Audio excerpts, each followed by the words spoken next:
Welcome to Creamer Media's Resources Watch, a weekly video roundup of the events and people making and shaping the news in the mining industry. This week, a slower nuclear uptake could lead to a surge in demand for coal and gas, says the IEA. Cyril Ramaphosa says that industry failures sow terrible nationalisation seeds. And nationalisation is unlikely to pass as ANC policy in 2012. South Africa's Energy Minister Dipuo Peters hinted to possible delays to the country's proposed deployment of 9,600 megawatts of new nuclear energy capacity, saying that government's decision on the matter would be guided by current investigations arising from the recent Fukushima Daiichi disaster in Japan. The possible delay in the nuclear program. The signs are that in terms of our plans, you would remember that we did give an indication at the time we were announcing the consultative process of the IRP that the nuclear belt, the delivery or the output or the first megawatts out of that plant, for it to happen by 2023, decisions should have been taken by end of this particular year.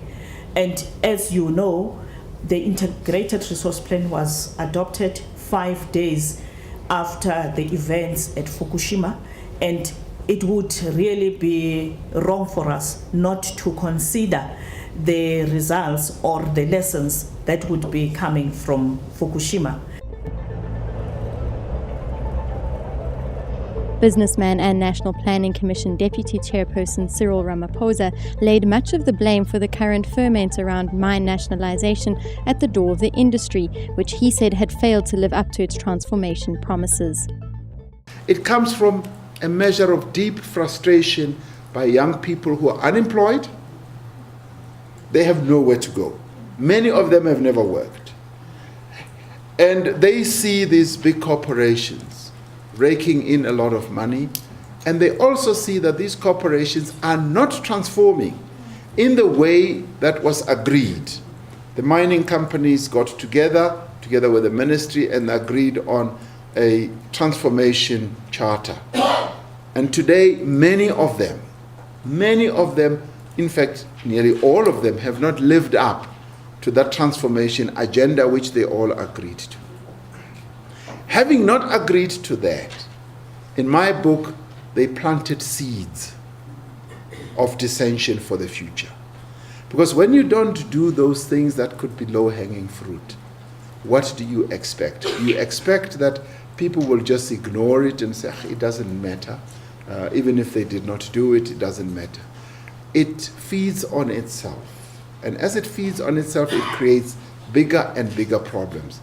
Today, it is only now, I think, the mining industry is waking up and saying, wow, maybe we should have done certain things to forestall this call, this campaign that is being raised.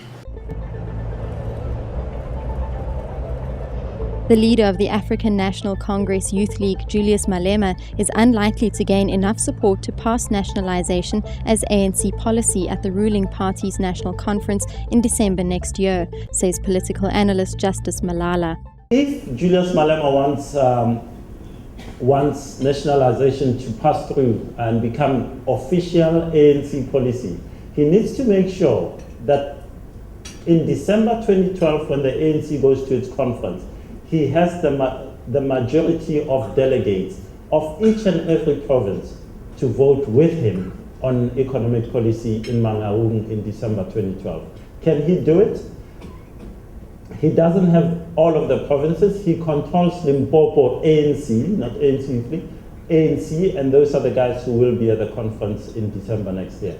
For the rest of these provinces, they remain very much Jacob Zuma and other people who support it. On economic policy, not many ANC leaders in all of these provinces, including Limpopo, actually agree with Julius Malema on nationalisation. For mining news as it breaks, stay logged on to miningweekly.com and register for our free daily newsletter.